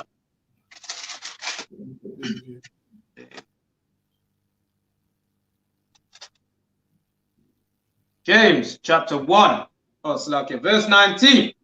Wherefore, my beloved brethren, let every man be swift to hear. Says, let every man be what? Let every man be swift to hear. Says, let every man be swift to hear. Meaning, listen, man. Listen, go ahead. Okay. Slow to speak. And you should listen and speak less. Speak less, man. You listen to everything, be like, all right, then. Let me listen to this. Let me weigh up this situation. And be slow to speak, man. And the thing is this, a man that speaks so much, listen, man, you can catch him out all the time because he just keeps speaking and he don't listen. Every 2 words, he contradicts himself, man. Every 2 words, he contradicts himself. Be slow to speak, man. Like there's a thing what you can do where you say less words, but it's more effective than you saying many words, man. Like you can just get straight to the point. You say less words, which is more effective than you saying an essay. Because there's tons of people, essays, and you're thinking, all right then, so this is what he was trying to say, that they could have said it in what? 5 words, man? Go ahead. Slow to speak, slow to wrath. And slow to wrath. Because what happens is tons of people get angry, man. Listen, we be at camp, man, or we be doing classes, and people on Facebook be getting angry, man. Talking about, I'm gonna come shoot you, man. I'm gonna come do this. Like, why you? How are you letting us rattle you so much, man? Why are you letting us rattle you so much, man? Come on, man. You ain't gotta get that angry. I'm gonna come and shoot you. I'm gonna come and do this. I know where you are. Listen, man. Everybody knows where we are. We put the location, man. You think we're scared of you? We ain't afraid of you. But you're angry, telling us what you're gonna do to us on the internet. Listen, man. Real gangsters wouldn't say, man. You would just come out and do what you think you're gonna do. But you're putting that on the internet, and we laugh, man. We say, come do it then. Why? Because you're getting angry over Facebook. Listen, Facebook's just the internet, man. It's only the internet. Don't let Facebook get you angry, man. I mean, take a breather and back away from the computer, man. You just back away from the computer and you calm down. Just have an early night and try again tomorrow. Tons of people getting angry, man. But go ahead. It's like 19, verse 20. It's like, for the wrath of man worketh not the righteousness of God. For the wrath of man worketh not the righteousness of God. You want to kill a black man, why? Because he's got an opinion. Listen, man. People try and make fun out of us all day, and we don't get angry. People make fun out of us all day. People laugh at the way we dress, share pictures on the internet. Listen, man, we don't get angry. We don't ever say, I'm going to come do this to you. We just be like, leave him to it. Like, we don't take it serious because we know that you got no life, man. We know your life's boring and you're miserable. And we happy with our life, man. So you sit down and have fun on the internet because that's all you got going for you is the internet, man. That's right. All you got is an internet connection and you ain't got no friends. You ain't got no woman. The woman you're chasing, she ain't interested in you. So, the thing is, you think you're laughing at us when you're the joke, man. You're the joke. The whole world's laughing at you, man. Listen, our life is good, man. We got brotherhood, man. If anything bad happens, we got brothers to fall on. Something bad happens to you, you ain't got no one to fall on, man. Understand this, you're one wage slip away from that internet connection going, man. You're one wage away from never having the internet on, man. And you want to make fun of us. I mean, enjoy it, man. I mean, enjoy it. Just, do whatever the hell you want, man. But go ahead. And on verse 21, wherefore lay apart all filthiness. Go ahead. God, and superfluity of of naughtiness, and receive and superfluity just means a large number. So basically, what that's saying is, wherefore lay apart all filthiness and a large number of naughty things that you want to do, or so forth, or naughtiness. Like just don't do those things. That's what it's basically saying. So superfluity is just means a large number. That's right. Wherefore lay apart all filthiness and superfluitiness of naughtiness, and receive with meekness the engrafted word, which is able to save. The engrafted word, meaning what? If you engraft something in something, that means it's there to stay, man. This word is here to stay, man. You receive this engrafted word because these words ain't going nowhere, man. What did Christ say? The words that I speak will never pass away, man. He said the heaven and earth will pass, but these words that I speak will never pass away. That's what Right. Christ said. And that's that engrafted word. The thing is this, if you don't want to get down with what the Lord's saying now, you're going to have to one day, man, because you ain't going to be able to live in this freedom life your whole life. You're not going to be able to be getting away with everything that you're doing for your whole life. So it says, receive the engrafted word with meekness. Go ahead. Which is able to save your souls. Which is what? Which is able to save your souls. Which is able to save your souls. But if you're if you don't want to hear, you're quick to wrath. You ain't gonna hear this engrafted word that could save your soul, man. You ain't gonna hear this word which could save your life. You ain't gonna hear the words of the Lord which could keep you alive, man. Why? Because you get angry so quick. Why? Because you want to speak and don't want to listen to nobody. Why? Because you don't want to be slow to speak. You want to just speak and get your point across all the time. So you can't hear that engrafted word that would save your soul, man. If half the people that came out just listen to us speak for half an hour before interrupting, they could hear this engrafted word that could save their soul, man. They could hear the word. We've got a kingdom coming, man. We need to do this. We need to get it together. They could hear those words, man. But all they want to do is come up and they ain't had nothing and they want to start shouting, racist, racist. How are you going to hear the engrafted word that could save your soul if you're just coming up and shouting, man, and not even hearing? At least listen, man.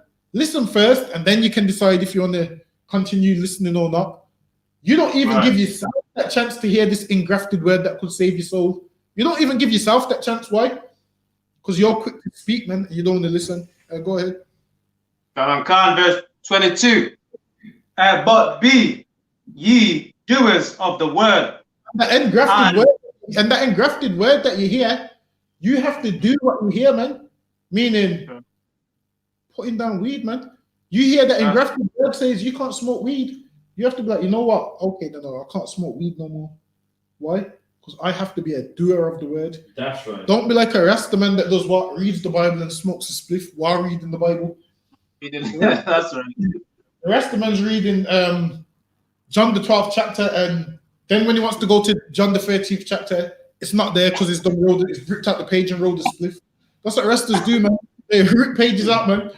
Imagine you're reading your Bible, so you go from John the 12th chapter, you want to read John the 13th chapter. It's not there because you've used that page as wisdom, man. That's what Rastafarian. Listen, no word of a lie. That's exactly what they do, man. They use these pages as Rizla. No word of a lie. Sweet in jail, and they will tell you they've used that page as Rizla, man. That page that says don't be a homosexual, they've used it as Rizla, man. Now they're gonna tell us that law don't exist. When they rip the page out, man, that law doesn't rip the page out, man.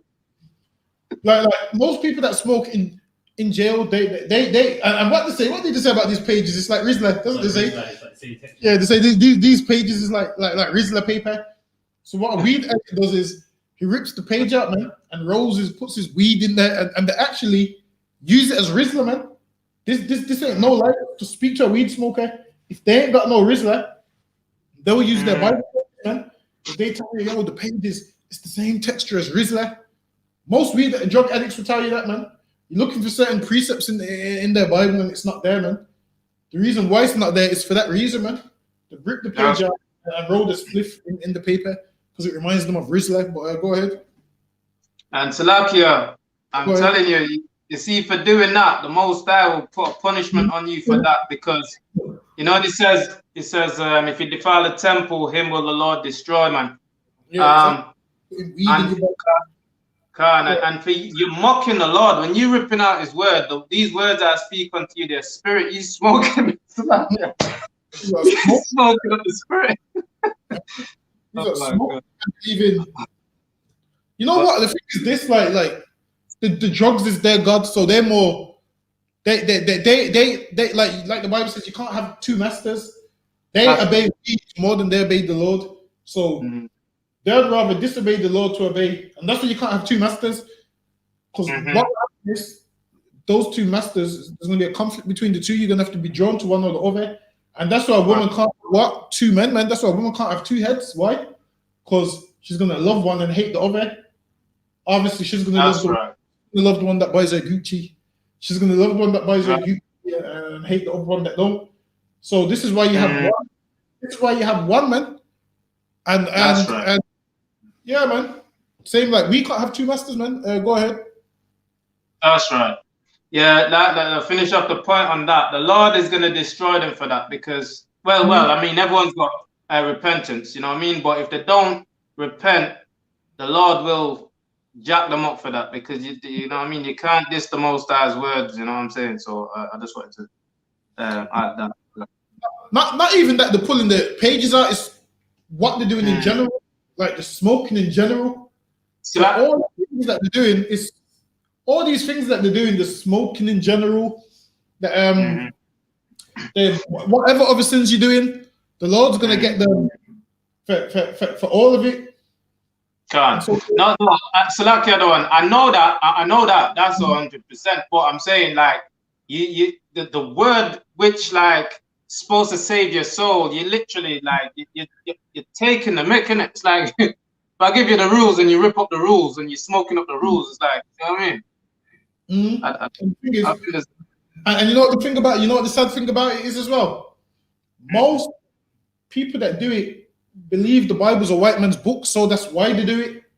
Right. So based off what they've been taught, based off of Christianity, most of them ain't even doing it to be like we're looking at it like they know what they're doing. Most of them don't even know what they're doing. Like, because like before we thought this was a white man's book. That's right. They're just doing it. Why? Because they want to get away from Christianity and the white man's religion. So they're doing it, not realizing that this is the word of the Lord, which is a black man's book. And this is why we go out to camp and tell everyone the Bible's a black man's book. Jesus Christ was a black man. So they know. Because most people do things ignorantly and so forth. That's right. But a man taking the pages out and rolling it is no different. It's no different to your grandma having a Bible and not following it. They're both gonna get destroyed by the Lord because they're both not following it anyway. That man that's ripping the pages out, he ain't following it.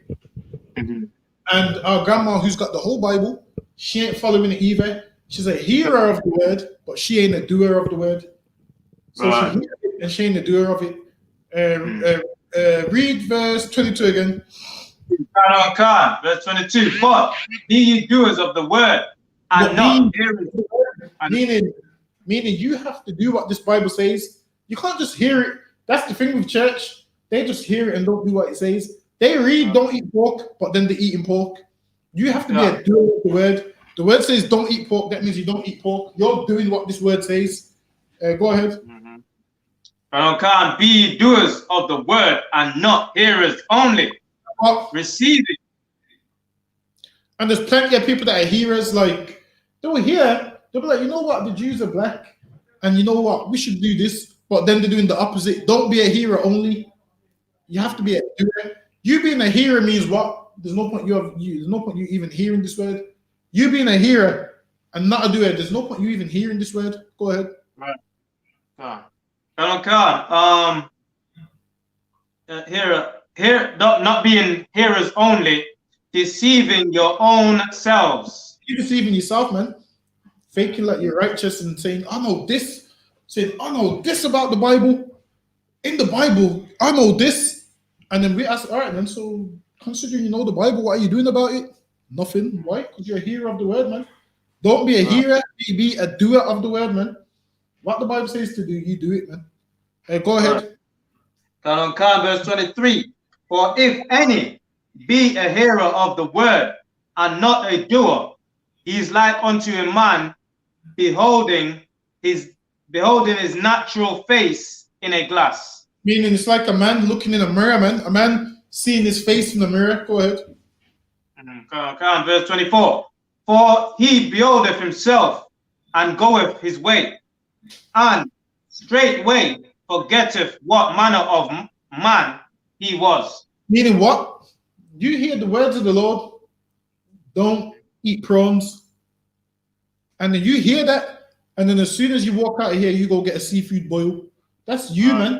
being a hearer of the word. Look, that's like you like a man that looks in the mirror, knows what he looks like, and then forgets what manner of man he was.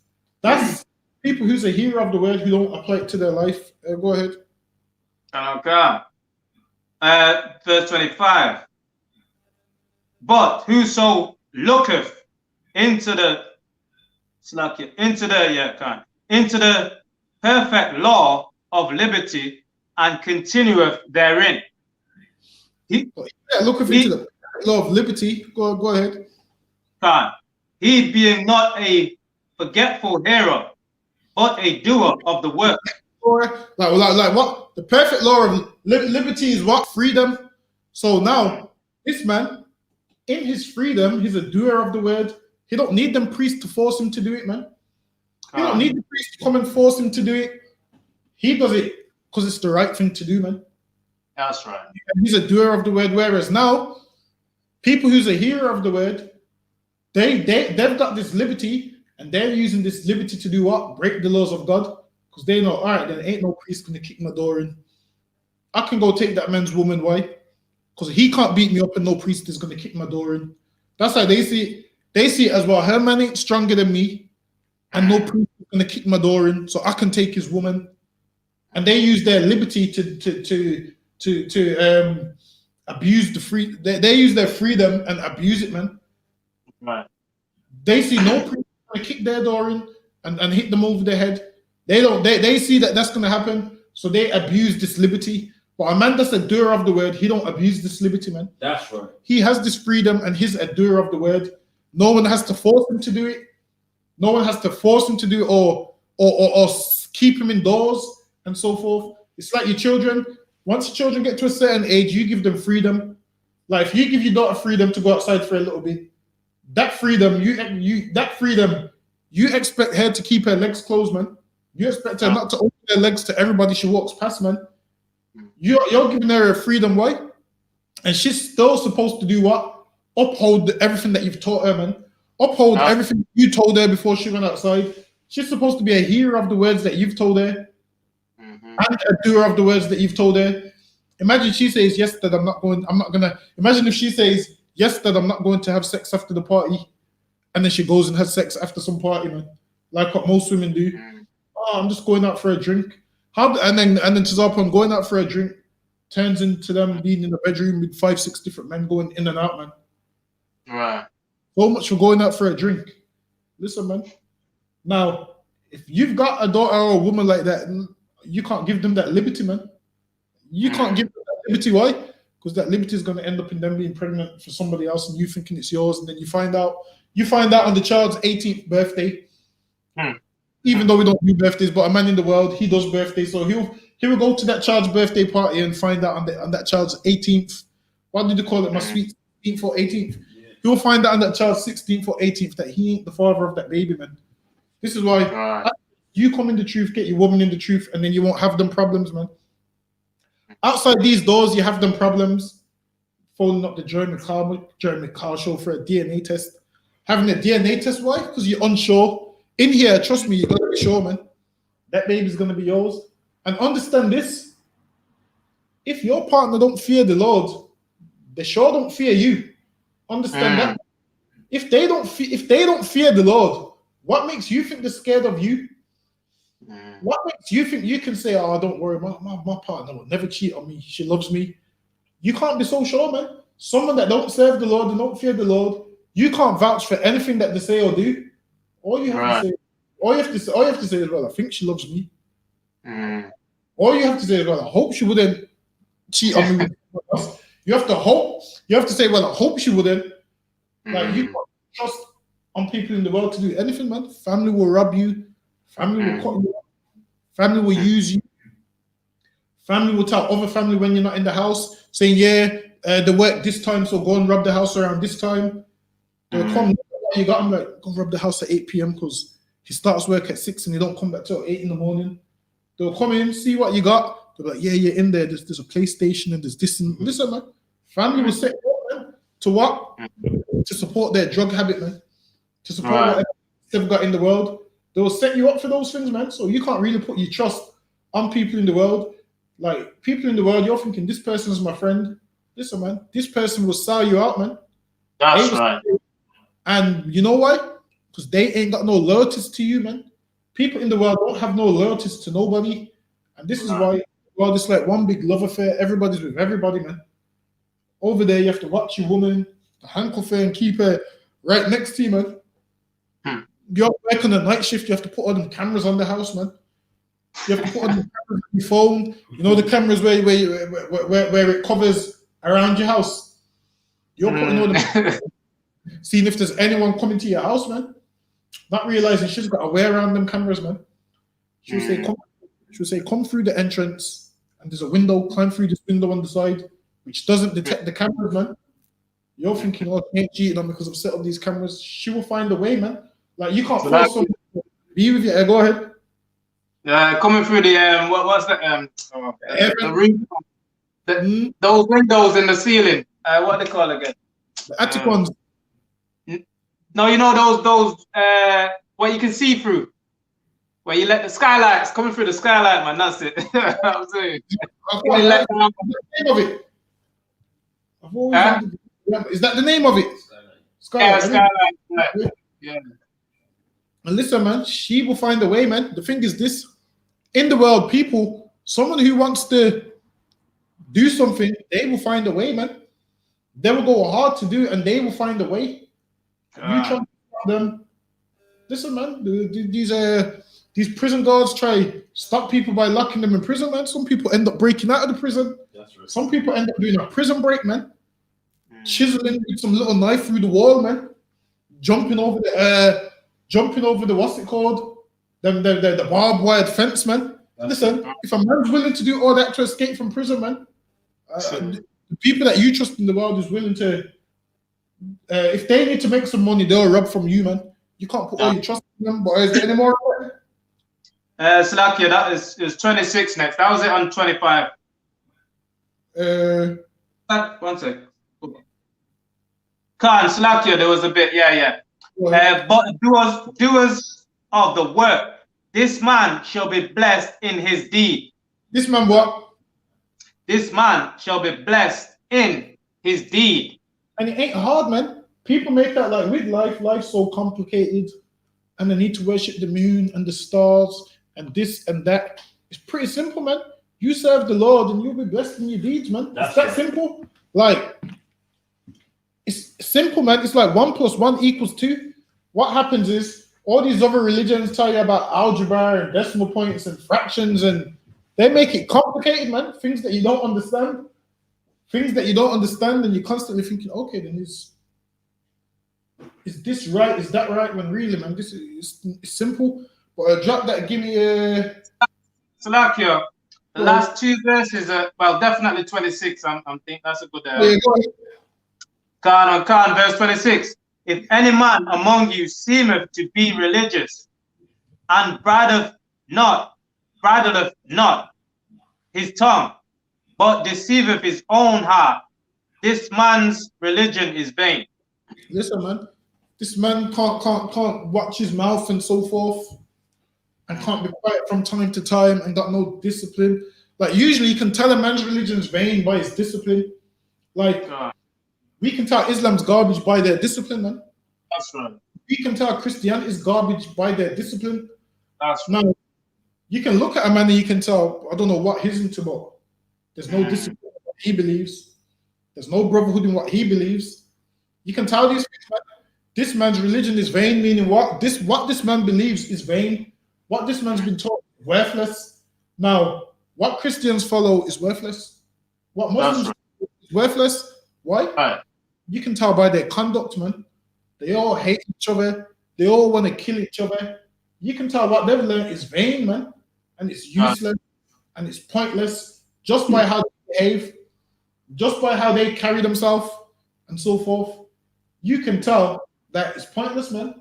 Christianity, now, a Christian man that plays the guitar and whatnot, that should let you know what he believes is pointless, man, because he's gay and he's soft. Right. Let you know that learning, there's no point you even trying to learn it because it's garbage, because he's soft. But you should look at him and be like, well, that's not what I want to be like. Go ahead. Salakia. Yeah, Khan, verse 27. pure religion and That word, undefiled. when it says religion, that word just means faith. That's right. So don't think it means the Greek word for religion, that we must go to church, and it don't mean that. It just means faith. Go ahead. Verse 27, pure religion and undefiled before God and the Father is this, to visit the fatherless and the widows in their affliction. Visit the fatherless and widows in their affliction.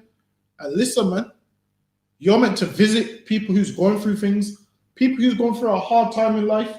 We're meant to visit them, see if they're okay, man. Pick up the phone. They must pick up the phone and call, check upon everyone, see if anyone needs anything. That's what we're supposed to do. In church, they don't do that, man. Right. Listen, in here, what? You have a day where you have to check in, man. There's a day where you have to check in. Now, if you don't check in and no one hears from you, you get a call like, yo, what's up? Why didn't you check in? Now, church, they don't care about you, man, whether you live or die. Whereas in here, we visit the fatherless and the widows and so forth because we know they're going through stuff, man. We know they need encouragement, man. We know during this COVID-19, people need encouragement, man. Because some people are laid off, lost jobs, wages been lowered, or what they've done is they've kept you on as a worker, but they've sacked other workers, which means now, and it's going to happen in the future that what? There was 10 people doing this job, now there's 3 people doing the job, which means you on your own are doing like 3-4 people's work, man. Imagine you're doing 4 people's work on a 1-man wage. That's how they're going to do it, man. Like most of these places, say they had 10 workers, they've got rid of 5, which means you're doing 2 men's work on a 1-man wage. You ain't getting that other person's wage for the job. You're just getting your 1 wage, and they're getting twice the amount of work out of you. And that's what's going to happen. Once they want to restore their country back up, they're going to cut down on workers because they ain't got all that money to pay out. And it means the workers is going to catch hell. The workers is going to what? Be doing a 5-man job. Imagine you're 1 man doing a 3-4-man job. That's how it's going to be, man. But go ahead. And to keep himself as spotted from the world. Drop that, give me Ecclesiasticus chapter 4, verse 24. God.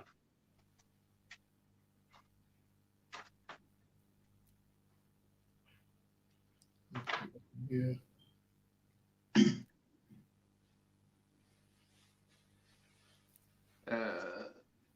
Ecclesiasticus chapter 4, verse 24. For by speech wisdom shall be known. Says what? For by speech wisdom shall be known. For by speech wisdom shall be known. Meaning, how you speak, man. By how you speak, a man knows if you're wise or not. Like you've been passing by and you've heard people's conversations. You've been on the bus and you've heard conversations, and you can tell, why this person's not smart. You can tell this person's an idiot. That's what we say in the UK. This person's an idiot. You listen to their conversations and you be like, damn. So yeah, go ahead. By speech. For by speech wisdom shall be known, and learning shall be known. Go ahead. And learning by the word of the tongue. Go ahead. And you learn. When someone speaks, you listen and learn, man. Go ahead. Verse 25. In no wise, in no wise speak against the truth. In what? No wise speak against the truth. And this is what a silly man does, man. He speaks against the truth. And it's worse. It's worse when people used to be in here and then they start speaking against the truth. You hear people saying, oh man, if I wasn't in the UPK, I could have been a rapper. If I wasn't in the UPK. There's one guy said, oh, UPK, I could have been a doctor. And listen, man, okay, fine, go be a doctor. Is that person a doctor yet? No. So don't blame it on the Lord that you ain't got the credentials to be a doctor, man. Don't blame it on the Lord that you get C's and E's and F's in your grades. Don't blame it on the Lord that you get F's in your grades, man. And now you blame it on the truth. Because if it wasn't for the truth, I could have been this. Listen, man, you couldn't have, man. Your raps wasn't that. Before the truth, your raps wasn't that good, man. The Lord saved you from yourself, man. Now you thinking you're gonna be a rapper. The Lord saved you from yourself. Your raps wasn't that good. You wasn't the smartest, and now you're speaking against the truth. But what happens is don't do that, because sometimes you be going through stuff and Satan will jump on you and have you speak against the truth, man. Satan will have you forget the truth, man. I could have been enjoying my Saturday Lions. I could have been enjoying my Saturday Lions. All right, then you want to enjoy your Saturday Lions. Guess what? Now there's COVID, you can enjoy a whole week of Lions now. You go enjoy a whole week of Lions, man. Like, tons of people do speak against the truth. And if you don't know much about the truth, don't speak against it. Just wait and see. Tons of people speak the truth and destroy themselves. But go ahead. Khan, verse 5. In no wise speak against the truth, but be abashed of the error of thine ignorance. Be what? Be abashed of the error of thine ignorance. Go ahead. Verse 26. Be not ashamed to confess thy sins, and force not the course of the river. And don't be ashamed, because why? Now, if you break one of God's laws and you're ashamed, it's good that you're ashamed. You know why? Because it means that you won't do it again, man. The problem is this: once you start to break God's laws and it doesn't bother you no more. Like, imagine you start to break God's laws and you don't have that guilty feeling no more. That guilty feeling is gone. That's when you know, okay, then the Lord ain't with you, man. You ain't even got that guilty feeling. You're breaking God's laws and you don't feel like, oh my, you don't feel like the worst sinner in the world. You just be like, who cares? Let me just get on with it. Don't be that person, man. You mess up, man. You feel ashamed. You should feel ashamed, and you should phone for counsel and confess your sins and say, you know what, I messed up, I done this. Now, if you don't call for counsel, Satan's gonna say, don't call that brother. He ain't seen what you do. No one knows what you done. Just keep doing it on the slide. Listen, man, you call for counsel, man. Go ahead. Khan. Slakia and you said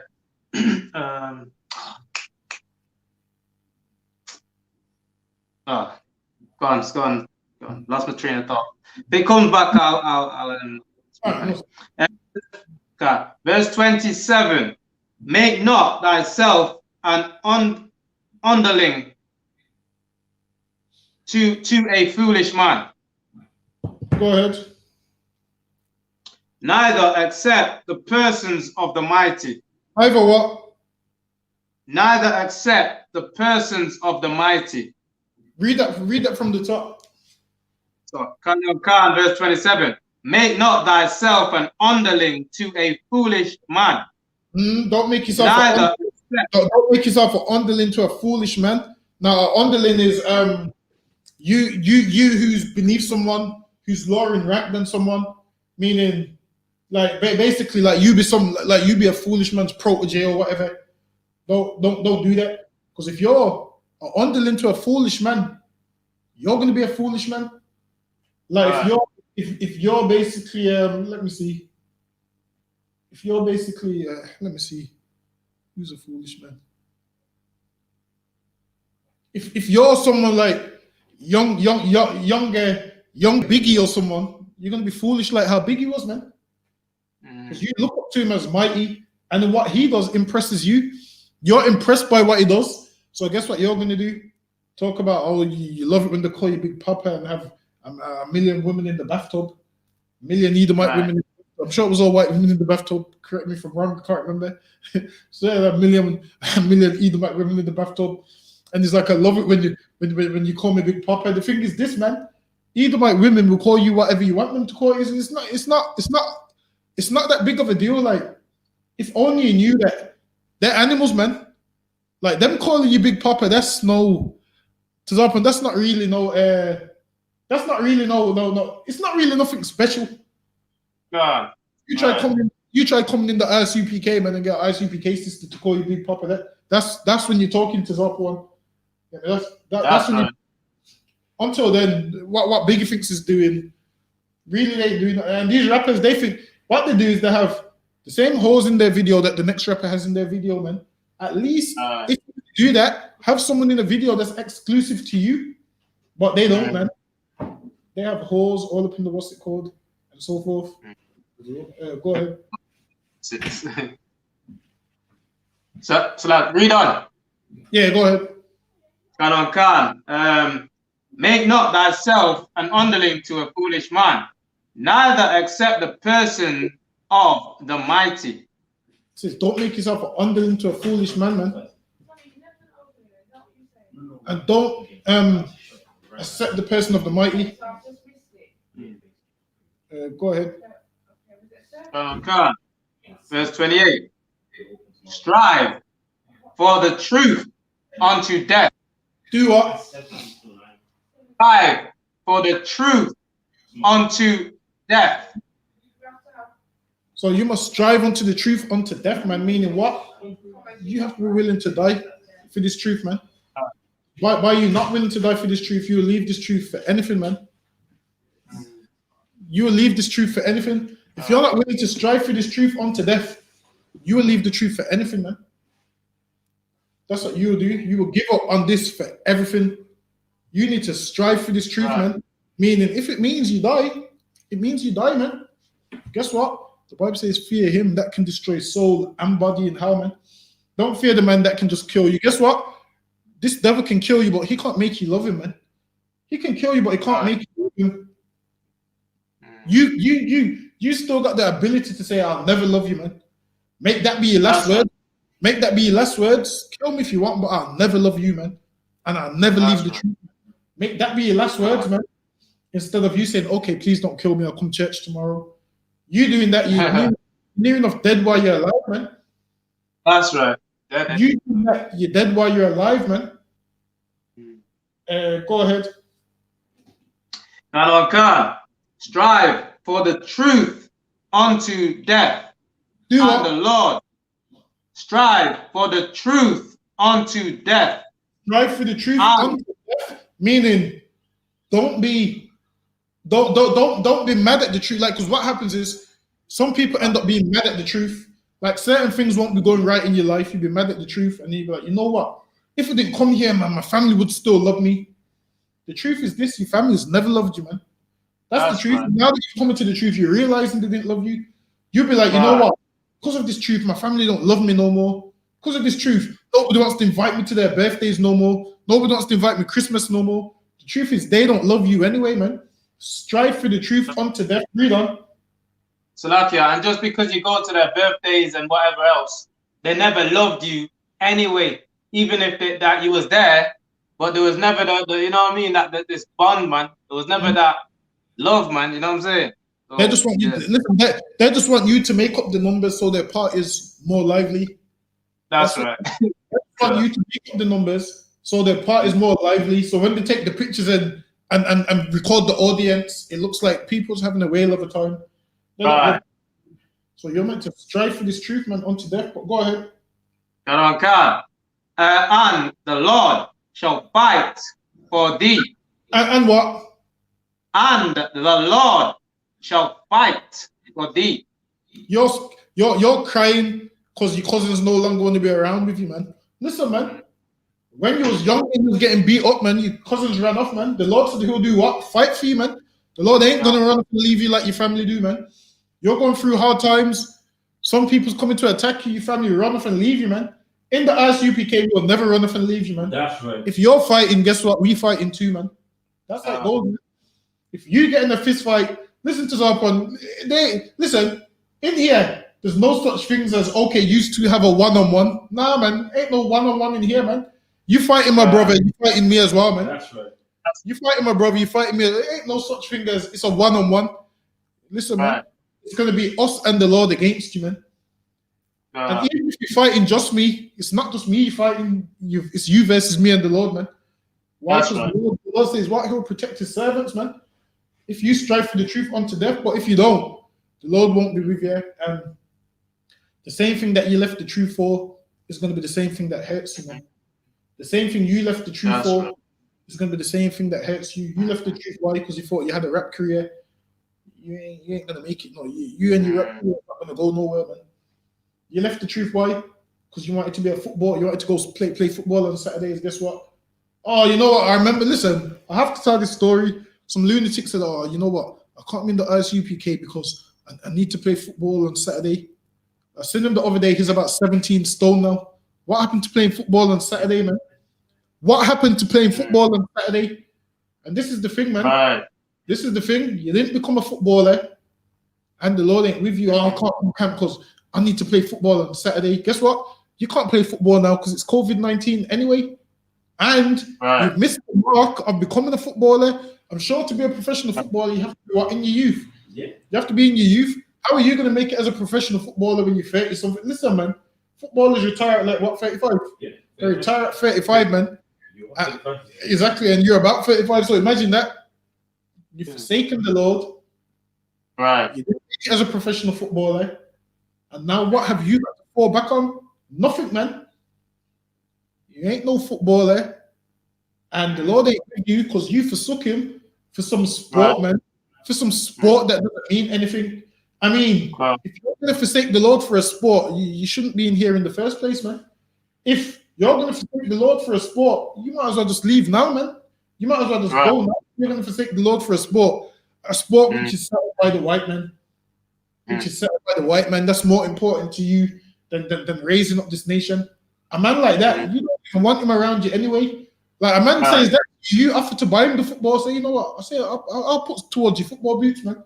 You tell him, don't worry, I'll donate towards your football boots, and you go live your life, and you don't come back here. That's what I'd say, personally, anyway.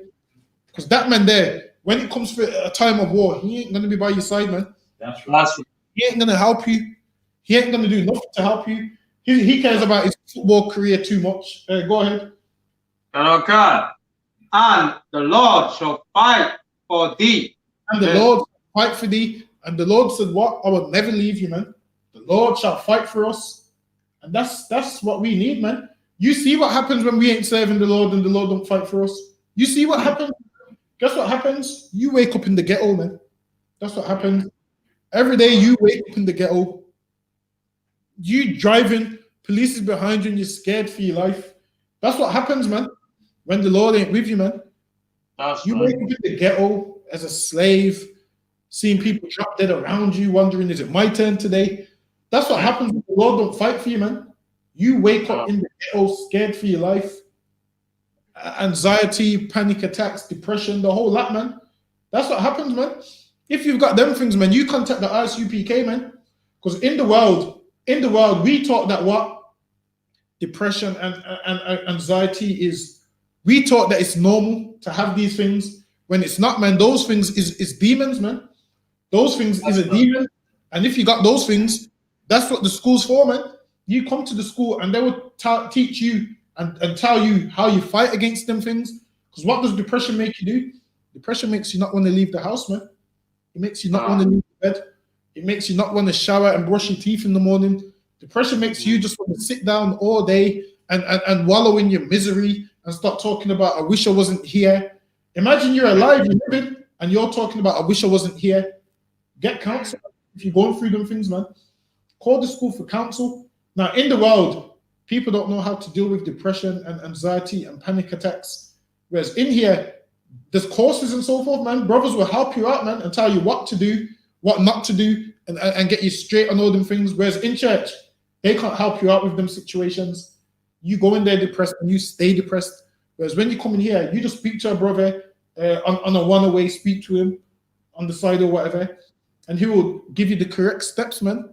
He'll give you the correct steps to help fix your situation and whatnot, man. And that's what we're here for. Like, when you're going through hard times, you ain't supposed to disappear into a corner and be like, oh, I didn't come to the school or contact the school because I was depressed. This is the time when you're meant to seek the school even more and more, man. You're depressed, guess what? We all going to be there with you, man, and we're all going to come out of that depression together. You ain't supposed to just sit away in the room on your own and be like, oh, I'm going to face this battle by myself.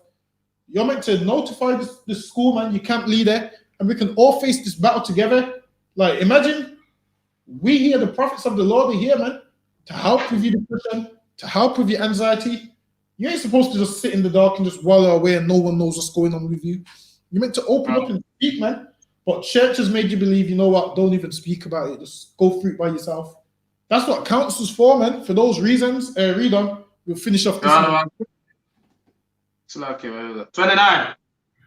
Be not hasty in thy tongue and in thy deeds, slack and rem. Be not Slack. hasty in your tongue, man. Don't be in a hurry to run your mouth. Listen sometimes, man. Don't be hasty in your tongue, man. Go ahead. God, slack and remiss. Go ahead. Be not as a lion in thine house. Don't be a lion in your house. Meaning, don't be horrible to everyone, man. Like, you're so horrible that nobody wants to be around you, man.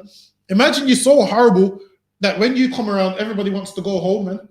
When you come around, nobody wants to be there. Everyone's vibe changes and everyone's like, because you're being horrible, man. Don't be a lion in your house, man. Don't be horrible to everybody, man. Don't be horrible to the men under you. Says what? Be not as a lion in thy house, no frantic among thy servants, man. Listen, man. Being kind doesn't cost anything, man. Being kind and respectful it's never killed anybody, man. Right. Being kind and respectful ain't never hurt nobody, man. Be kind, respectful. If someone ain't rude to you, you don't need to be rude to them, man. Like, why must you make everybody's day miserable? Why must people go home upset because of you and your bad attitude, man? Don't be that person, man, that nobody wants to be around because you're so mean and so cruel and so horrible. Go ahead. So much that your servants don't want to be around you, man. It's like at your job. Some people have a boss which is just horrible, man. So much that he makes your day at work horrible. He makes your day at work miserable. So much that you wouldn't mind your job. And so much that you don't mind going to work on his days off because he's that horrible. That's right. If you're in a position of power, you don't want to be that person that people only want to come around when you're not there because you're a horrible person. Or you don't want to be one of those people where when people find out you're sick and you're not coming in today, everyone's like, yes, because you're so horrible, man. Because you're so horrible, all these people will be happy that you get sick, man, because they don't have to see you. Because you're a lion and you're horrible and you're cruel, man. Be nice to people for a change, man. It might do you some good. We understand. No one was nice to you. Listen, just be nice to people. People be nice to you. It's not hard, man. Kindness goes a long way, man. Respect goes a long way, man. It's what we're missing in the black community, man. Kindness and respect. Kindness and respect goes a long way, man. Why not be nice to people for a change instead of being a horrible all day, being a lion to them? But, go ahead. No frantic among thy servants. Don't be horrible, man. That's it. And with that, that's the end of the class. So we're going to do the security announcements and be out of here. Tomorrow, you got the scripture breakdown class, 7 p.m. till 9. I remember Friday on the ends, Saturday, the Sabbath service. So tomorrow, 7 p.m. till 9. All right, that brings us to the end of the class. All right, that was a powerful class. Your officer, YAHANNA. We are the I.S.U.P.K. Started out at 1 West, 125th Street, Harlem, New York, under Commanding General YAHANNA. Ruled for a new brother and sister. When a new brother or a sister comes into the school, they are off limits for 6 months. They are to be saluted only. They are here to shed themselves of the world. If they need transportation, the teacher will arrange it. After 6 months, if a brother or a sister has an interest in a particular person, he or she must get permission from the head to speak to a brother or a sister. There is another 6 months in which the brother and a sister will call each other. After the 6 month period, the brother and a sister will get permission from the head to marry. The tithes, which is a commandment, Numbers 18:21, Malachi 3:10, means a tenth in the Hebrew, Ma'ashra, 10% of every a penny of any increase the Lord gives you. Give to the Treasury Department of a teacher, pre-fund, not mandatory, whatsoever amount you would like to give. Upcoming Holy Convocation is Purim on the 25th and the 26th of February. All Akim and Aqua, check the bulletin board in the hallway, and to check all I.S.U.P.K a social media.